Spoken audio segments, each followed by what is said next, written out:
I'm back.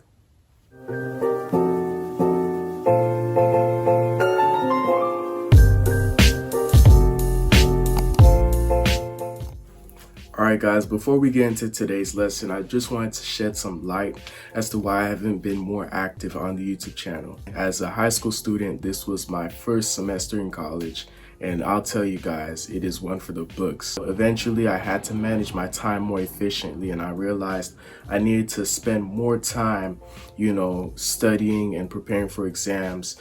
I had to dedicate more time towards that aspect of my academic life. So that's the reason why I haven't been more active, but I'm taking more steps into making sure that I get more material, more videos out there for you guys as well. So I'll definitely keep you guys posted. Now let's get into the video. Alright guys, so today's topic is rational equations. Now rational equations, for those of you that don't know what they are, is basically an equation where each term has a rational expression. Here in a rational expression, it's a fraction in which either the numerator or denominator is going to have a variable term in it. So here, for instance, the denominator contains a 10x. Here we have a denominator with a 9x. So as you can see, in a rational expression, you're going to have a fraction where the numerator or denominator has an x term. All right, so we know what it is, but how do we solve it is the question. So here we have an equation, 12 over x is equal to 6 over 2x plus 3. Now, what is the first step? When solving rational equations, you want to get rid of all restricted values. What are restricted values? When looking at this equation, we have two x terms right here. We have an x and we have a 2x. The first thing you're going to do is set any term with the x. Now, this could have been a 2 plus x. So whatever you have coupled with the x, get it by itself and set it equal to 0. So here we have x. So we're going to put x equal to 0. We have 2x. We're going to put 2x equal to 0. Now, whatever values you get from these equations, those values are restricted. So x equaling 0, that means x is equal to 0. So the number 0 cannot be part of our answer set. That is a restricted value. So let's say we finish solving this equation and one of our answers happens to be 0. That answer is restricted.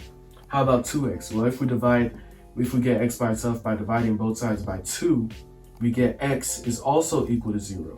So this also gave us x equals 0. So then again, remember, if maybe some of our answers include 0, 1, and 2. We know that 1 and 2 are possible answers, but 0 is a restricted value. So that's what we first need to do. Get rid of all restricted values. That's the first step in solving rational equations. Now, what is the second step? So remember, with the first step, write your restricted value somewhere. So our restricted value is 0. So let's keep that right here in the top corner over here. 0 is a restricted value. Always remember that. Now let's go ahead and solve. The second step is to look at your rational expressions. So here we have 12x, we have 6 over 2x plus 3. Now we need to find a least common denominator. So here we have x and 2x. So what's the least common denominator? 2x, because all I have to do to get these denominators equal to each other is to multiply this by 2. So 2x is our least common denominator. So we're going to end up multiplying this whole side by 2x, and likewise here, because we want to get rid of those denominators. So let's start that. So we're going to go ahead and put these in parentheses. Multiply this side by 2x. Multiply this side as well by 2x. So now this side, remember, we're multiplying the whole side, not just this fraction right here. So when you multiply a fraction by its denominator, it cancels out. So the 2x right here and the 2x cancel out, so leaving us with a 6. And 3 times 2x is going to be a 6x.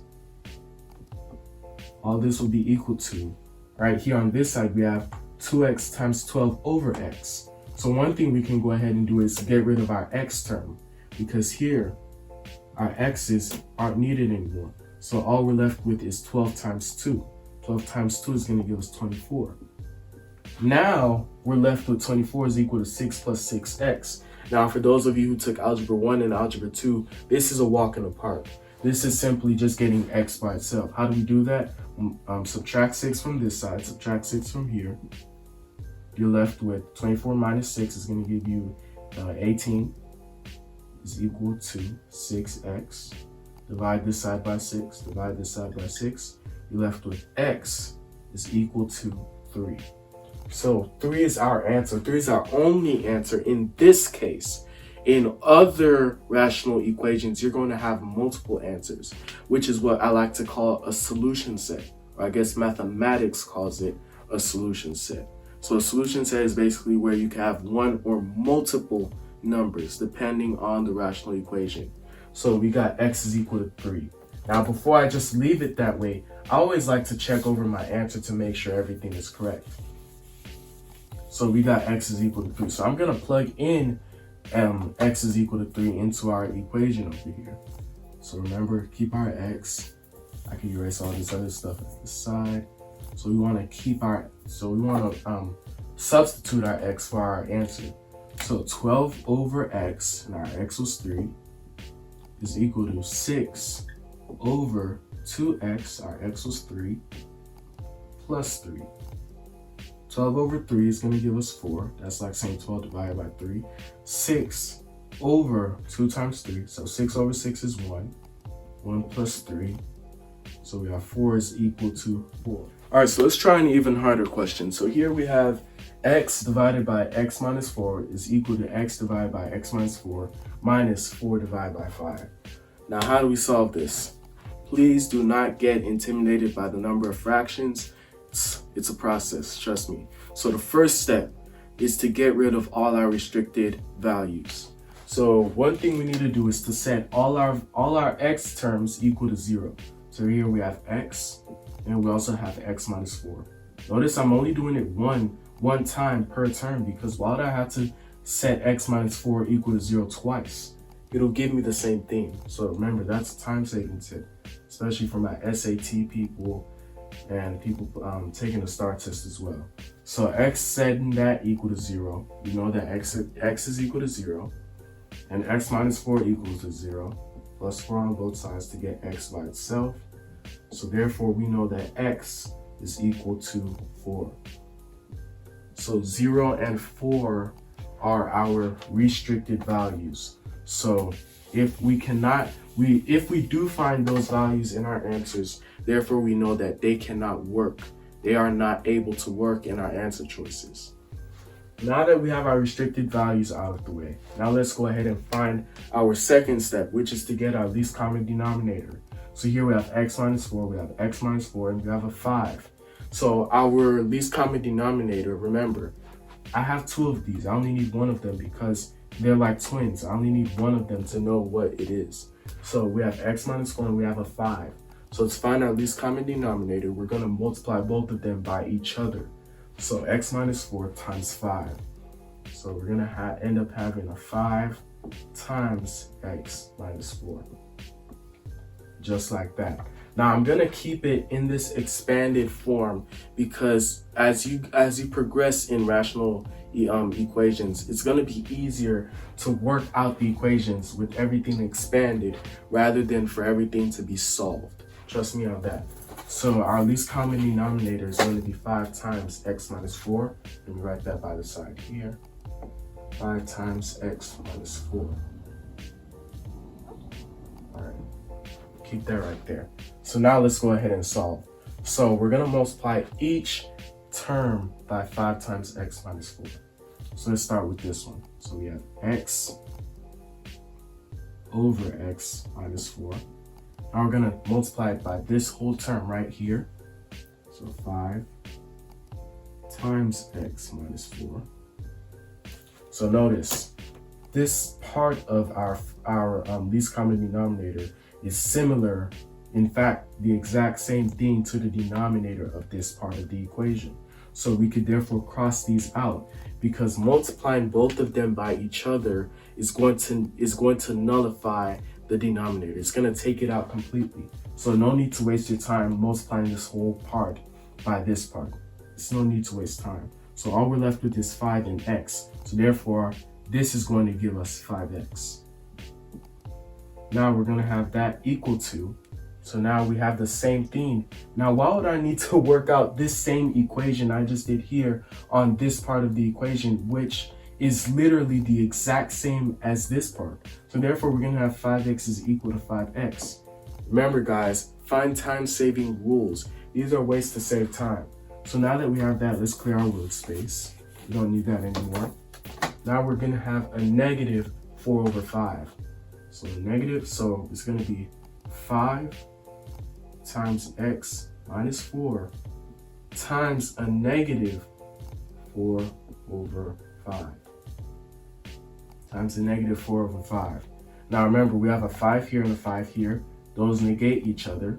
So all we're left with is a negative 4 times x minus 4. So let's go ahead and solve that out. A negative 4 times x minus 4. So that's going to leave us with negative 4x plus 16. Negative 4x plus 16, we're going to add that to our equation. Negative 4x plus 16. So our new equation is now 5x is equal to 5x minus 4x plus 16. So let's go ahead and solve. 5x is equal to 5x minus 4x. That'll just give us x plus 16. Subtract x from both sides. You're left with 4x is equal to 16. Therefore, we get x is equal to 4. Yeah, x is equal to 4. Now remember though, our restricted values are 0 and 4. So can 4 be an answer? No. So therefore, in this case, we have no answer. X cannot equal 4. So we have no solution in this case. All right, y'all, final level. Let's go ahead and get started. Now, here we have 6 divided by y squared plus 8y plus 15 minus 2 over y plus 3 is equal to negative 4 divided by y plus 5. Now, please remember, I tell you guys this all the time, never be intimidated by the size of the equation. Just go at it one step at a time. Now, the first thing, remember, what is the first step? Getting rid of all restricted values. Now, how do we do that? Here we know that we have a restricted value of negative 3, because if I set y plus 3 equal to 0, I'm going to end up getting a negative 3, and likewise here, a negative 5. So those are only a few of them, but what about this right here? We have a y squared plus 8y plus 15. How about that? How do we find the zeros of that as well? Well, one thing we're going to do is set that equal to 0. So we have our y squared plus 8y plus 15. Now we have to set all of that equal to 0, but how do we do that? We simplify. We get this into a smaller division of numbers. So how do we do that? We simplify. We look for our two groups of either y minus or y plus. So let's go ahead and make that happen. So we have a y. We know we're going to have a y on both sides because we have no leading coefficient apart from 1. So now we're going to go ahead and simplify this. So what two numbers can multiply to give me 15 but add to give me 8? How about 5 and 3? So y plus 5, y plus 3. Because 5 times 3 is going to give me 15, but they also add up to give me 8. So if you definitely need help with simplifying polynomials, I believe I also have a video on that. Make sure you check it out. So now, after we solve that, one thing we're going to do is go ahead and replace this right here with our equation right here. So we're going to go ahead and replace our original polynomial with its simplified form, which will end up being y plus 5 times y plus 3. So we're going to replace it with that. So now, remember, the original goal was to look for zeros, but we ended up getting a new equation. So now let's look for the zeros now. And we realize it's the same with what we have here, y plus 5, y plus 5, y plus 3, and another y plus 3. So we can go ahead and confidently say that our only two zeros are going to be a negative 3 and a negative 5. So let's go ahead and write that by the side, a negative 3 and a negative 5. So those are our restricted values. We don't want any of those. So now we can go ahead and solve. So we look for our least common denominator. Now before, remember what I said, we have three different sets of numbers, right? But when you have an equation similar to what we have here, where we have a simplified polynomial, and the parts of this simplified polynomial are also spread out in the other terms, we can go ahead and go with this as our least common denominator, because multiplying y plus 3 and y plus 5 will also get us this right here. So we don't even have to take another step. We can go ahead and skip that because our least common denominator is already present right here. So now we're going to go ahead and multiply everything, this part right here, this second part and this third part, by our least common denominator, which is y plus 5 times y plus 3. So let's go ahead and make that happen. So we have here, so we're going to have y plus 5 times y plus 3. We're going to multiply that by this right here, which is 6 over y plus 5 times y plus 3. Now, one thing you need to notice is you don't need to look too far for the answer to this. Remember, once we have our denominator, once our fraction is multiplied by its denominator, just cross out the denominator. So right here, we're going to cross this out. So all we're left with is 6. Let's bring that down. So all we're left with is 6. So let's go ahead and clear our work area. Of course, if you're working with a notebook and pen, you don't have to do that. But here we have negative 2 over y plus 3. So we're going to multiply everything by our least common denominator, which is y plus 5 times y plus 3. We're going to multiply that times a negative 2 over y plus 3. So now one thing you need to take in notice is that we have a y plus 3 already present. So now all we have to do is cross out the y plus 3, cross out the y plus 3. So now we're left with y plus 5 times a negative 2. In other words, it's going to look something like this. Negative 2 times y plus 5. Simplifying that, we'll end up getting a negative 2y minus 10. Negative 2y minus 10. So now we have the second part of our equation. Now we're going to do the third part. So remember, keeping our least common denominator, y plus 5 times y plus 3. Now times, we're going to have a negative 4 over a y plus 5. See if you can do this part by yourself. Remember, all we're doing is multiplying our least common denominator by the different parts of the equation. So now, what we're going to go ahead and do is cross out our denominator because it's already present here in our least common denominator. So boom, boom. All we're left with is negative 4 times y plus 3. And that is going to leave us with, so remember our equal sign, don't forget this. You never want to forget your equal sign. Never want to forget it. Let's clean our work area. So now all we're left with is negative 4y minus 12. Negative 4y minus 12. So this is our new equation now. So let me bring it up here. So let's go ahead and erase, or yeah. Let's just work with this. So here we have 6 minus 2y minus 10 is equal to a negative 4y minus 12. So now what we're going to go ahead and do is bring everything down and simplify. So this should be an easy walk in the park right here. Negative 2y, 6 minus 10 is going to give us a negative 4. Combining like terms, is equal to a negative 4y minus 12. Negative 4y minus 12. Now let's go ahead and erase this. The only reason, guys, I'm doing this is because I don't have a lot of space, but of course, if you're working with the paper, you could keep everything flowing downwards. So now we have a negative 2y minus 4 is equal to negative 4y minus 12. So now we're going to go ahead and add 4y to both sides, which will end up giving us a 2y. So basically we combine our negative 4y with this negative 2y by adding 4y to both sides. So that would end up being 4y minus 2y, which gave us this 2y. And then we're going to go ahead and bring our negative 4 to this side by adding 4 to this side. So we're going to add 4 and add 4 here. That will end up giving us a negative 8. Now all we have to do is get y by itself. So how do we do that? We divide both sides by 2. Divide both sides by 2.